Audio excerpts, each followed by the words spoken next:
গ্রামের পাশে একটা গভীর জঙ্গল। শহরে যেতে হলে এই জঙ্গল পার হয়ে যেতে হতো। একদিন এক মকবুল নামের পথিক শহরে যাচ্ছিল তার এক জরুরি কাজে।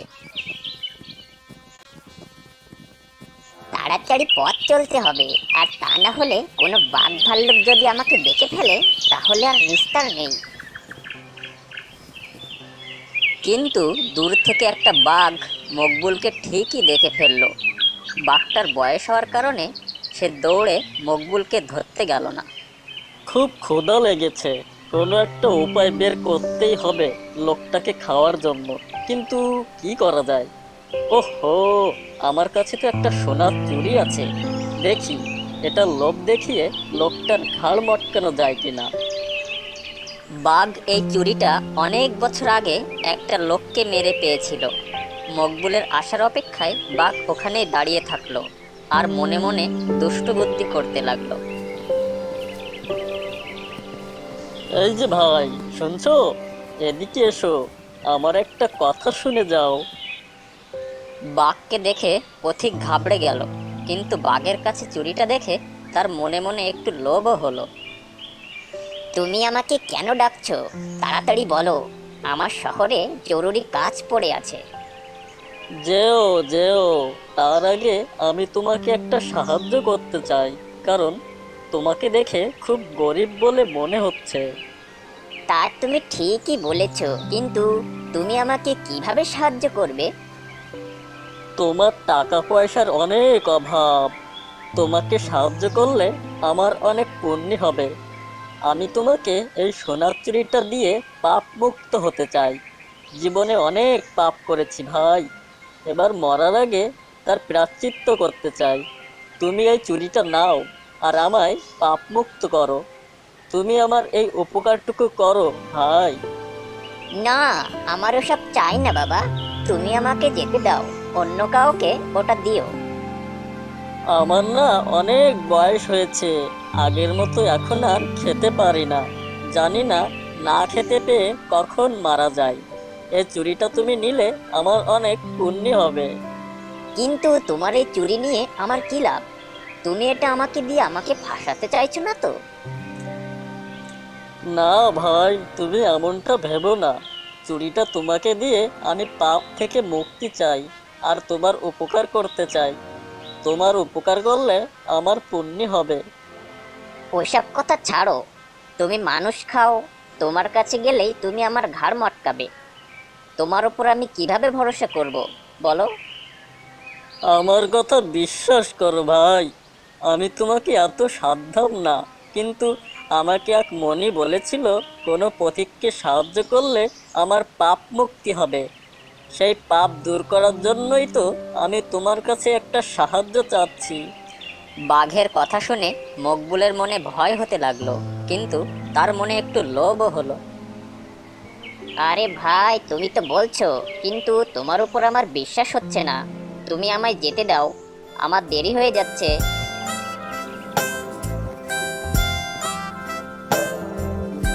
ও ভাই, ভাই যেও না। আমি তোমার কথা বুঝতে পারছি, কিন্তু বিশ্বাস করো, এমন একটা দামি চুড়ি তুমি আর কোথাও পাবে না।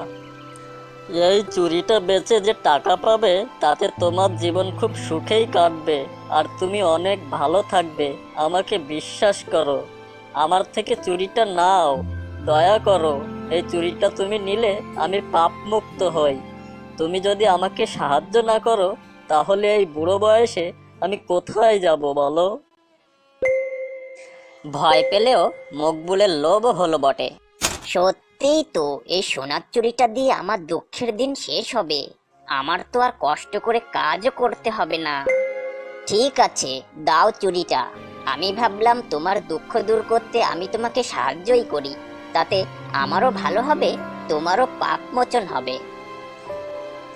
বাঘ মনে মনে বলল, যাক, অবশেষে বেটা আমার ফাঁদে পা দিয়েছে। এখন আমি পেট ভরে বেটাকে 4-5 দিন ধরে খেতে পারবো। এই চুরি নিতে হলে তোমাকে প্রথমে পাশের নদী থেকে কষ্ট করে একটু গোসল করে আসতে হবে। তারপর আমি তোমাকে চুরিটা দেব।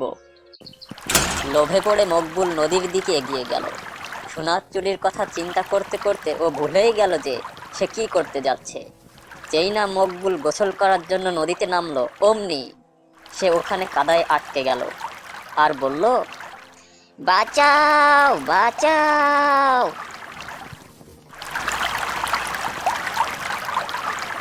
দেখলি তো লোভে পড়লে কি হয়।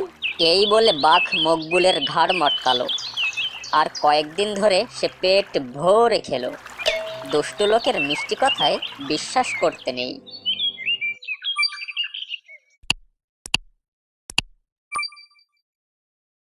রতনপুর গ্রামে মানিক নামে এক ব্যক্তি থাকত। তার প্রধান কাজ ছিল কৃষিকাজ, কিন্তু পাশাপাশি সে কিছু ছাগলও পালন করত। মানিক যখন চাষের কাজে মাঠে যেত, তখন ছাগলগুলোকে গোয়ালে রেখে যেত।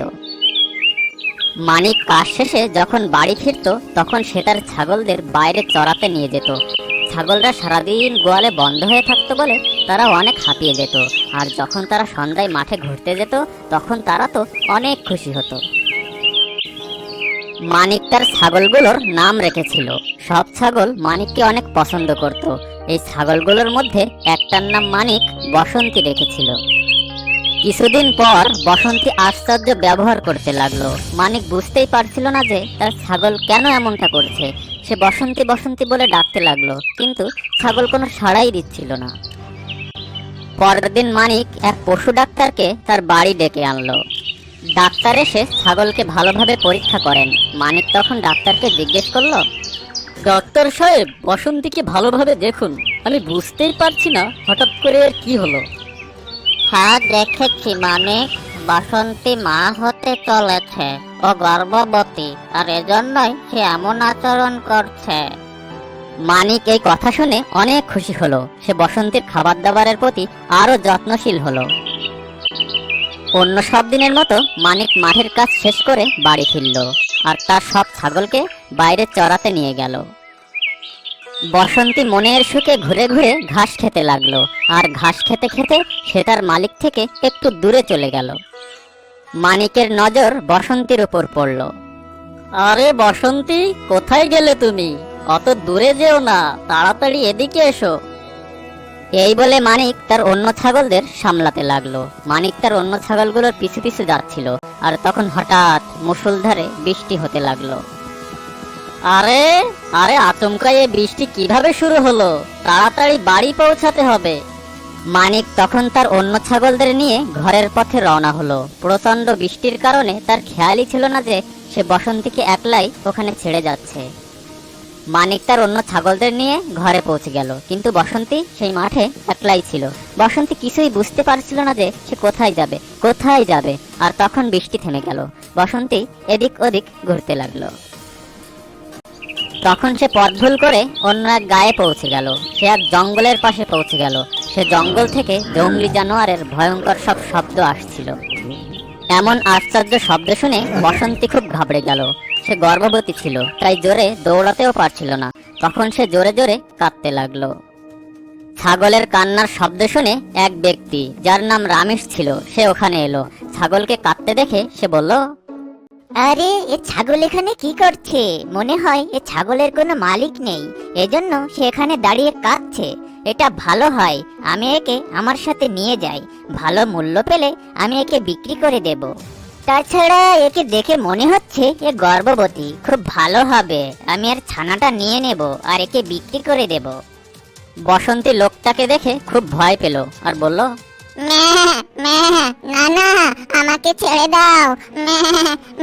আমি তোমার সাথে কোথাও যাব না। আমি আমার মালিকের কাছে যাব। আমাকে ছেড়ে দাও। চুপ কর, খুব এসেছে, মালিকের কাছে যাবে। আজ থেকে তো তুই আমার সাথেই থাকবি। চল আমার সাথে, আমি তো তোকে আমার সাথে নিয়েই যাব। বসন্তী তার এক কদমও আগে বাড়ালো না। রামেশ ছাগলের এই অবস্থা দেখে খুবই রেগে গেল আর জোর জবরদস্তি ছাগলকে তার বাড়ি নিয়ে গেল। অন্যদিকে মানিক যখন তার সব ছাগলকে নিয়ে ঘরে ফিরল, তখন সে খেয়ালই করেনি যে তার বসন্তী বাড়ি ফেরেনি। কিন্তু যখন সে তার ছাগলদের খাবার দেওয়ার জন্য আসলো, তখন সে খেয়াল করলো যে বসন্তী বাড়ি ফেরেনি। মানিক চারিদিকে বসন্তীকে খুঁজতে লাগলো। বসন্তী, কোথায় তুই? কোথায় চুপটি করে বসে আছিস? তুই বাইরে আয়, আমাকে আর পেরেশানিতে রাখিস না। মানিক ঘর থেকে বাইরে আসলো আর বসন্তীকে খুঁজতে লাগলো। খুঁজতে খুঁজতে হঠাৎ তার মনে পড়লো সে বসন্তীকে ওখানেই রেখে এসেছে যেখানে সে অন্য ছাগলদেরকে চড়াতে নিয়ে গিয়েছিল। মানিক সেই মাঠে আসলো আর জোরে জোরে বসন্তীকে ডাকতে লাগলো। বসন্তী, বসন্তী, তুই কি আমার কথা শুনতে পাচ্ছিস? তুই কি এখানে আছিস? অনেকক্ষণ ধরে খুঁজে সে বসন্তীকে যখন পেল না তখন উদাস হয়ে সে ঘরে ফিরে আসলো। আমি বসন্তীর ঠিক মতো দেখাশোনা করতে পারিনি, ও আমাকে ছেড়ে কোথায় চলে গেল। রামিশ জবরদস্তি বসন্তীকে তার ঘরে নিয়ে আসলো আর তাকে খুঁটির সাথে বেঁধে রাখলো যাতে সে সেখান থেকে পালাতে না পারে। তুই আজ থেকে এখানেই থাকবি আর কোথাও যেতে পারবি না। আমাকে যেতে দাও, আমি এখানে থাকতে চাই না।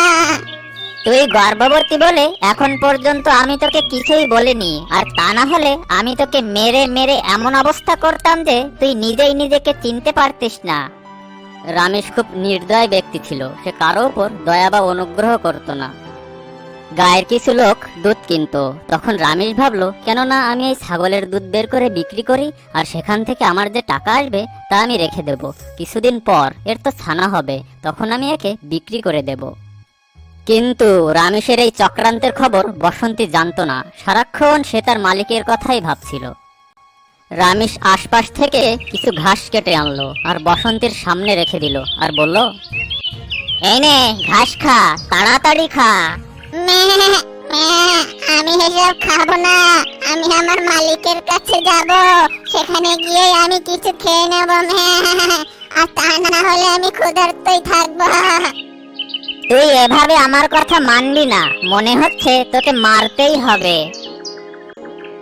রামেশ পাশে থাকা একটা লাঠি তুললো আর বসন্তীকে মারা শুরু করলো।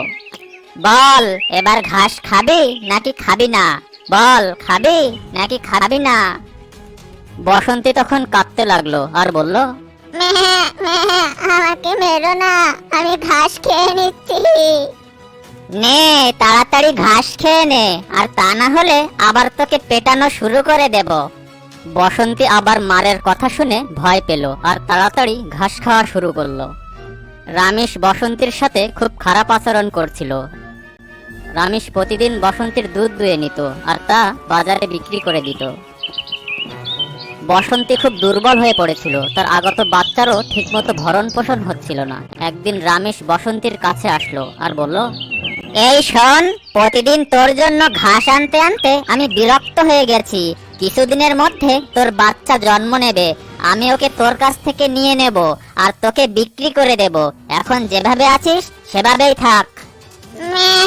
কি, তুমি আমার কাছ থেকে আমার বাচ্চাকেও ছিনিয়ে নেবে? এমনটা করো না। বেশি বক বক করিস না, আমি তোকে কুড়িয়ে পেয়েছিলাম, তাই আমি তোর সাথে যা খুশি তাই করতে পারি। রতনপুর গায়ে একমাত্র মানিকই ছাগলের দুধ বিক্রি করত। আশেপাশে গায়েও সে তার ছাগলের দুধ পৌঁছে দিত, কিন্তু বেশ কয়েকদিন হলো তার কাছে আর কেউ দুধই নিতে আসছিল না। মানিকের সন্দেহ হলো আর সে বলল, হঠাৎ করে এমনটা কিভাবে হতে পারে? তখন সে জানতে পারলো অন্য একজন ব্যক্তি ছাগলের দুধ বিক্রি করা শুরু করেছে। মনে হচ্ছে এ কোনো নতুন ব্যক্তি, সে ছাগলের দুধ বিক্রি করে বেড়াচ্ছে। যাই, আমি তার সাথে একবার দেখা করে আসি। মানিক খুঁজতে খুঁজতে রামেশের বাড়ি পৌঁছে গেল। তখন মানিক দেখলো তার বসন্তী একটা খুঁটিতে বাঁধা অবস্থায় রয়েছে। বসন্তীর এই অবস্থা দেখে মানিক তাড়াতাড়ি বসন্তীর কাছে গেল। বসন্তী, তুই এখানে কিভাবে আসলি? আর তোর অবস্থা কে করেছে? মানিককে দেখে বসন্তীর চোখে মুখে খুশির ঝলক চমকালো। মালিক, তুমি এসেছো আমাকে নিয়ে যেতে? বসন্তী সব কথা মানিকের কাছে খুলে বলল। রামেশ শব্দ শুনে ঘর থেকে বাইরে আসলো। কে তুমি? আমি এই ছাগলের মালিক। তোমার এত সাহস কিভাবে হলো আমার বসন্তীকে এখানে আনার? এ তোমার কোনো বসন্তী টসন্তী না, এটা আমার ছাগল, আমি একে জঙ্গলে পেয়েছি। মালিক, এ হলো সেই ব্যক্তি যে আমার এই অবস্থা করেছে। আমাকে খুব মেরেছে। আমার সারা দুধে দুয়ে নিয়ে যেত আর গায়ের লোকের কাছে বিক্রি করে দিত। মানিক বসন্তীর খুঁটির বাঁধন খুলে দিল। চল বসন্তী আমার সাথে। আর তুমি শোনো, আজকের পর থেকে যদি আমার বসন্তীর দিকে চোখ তুলে তাকিয়েছো তাহলে তোমার খবর আছে। মানিক বসন্তীকে ওই নির্দয় ব্যক্তি রামেশের কাছ থেকে নিয়ে পুনরায় তার বাড়িতে নিয়ে গেল।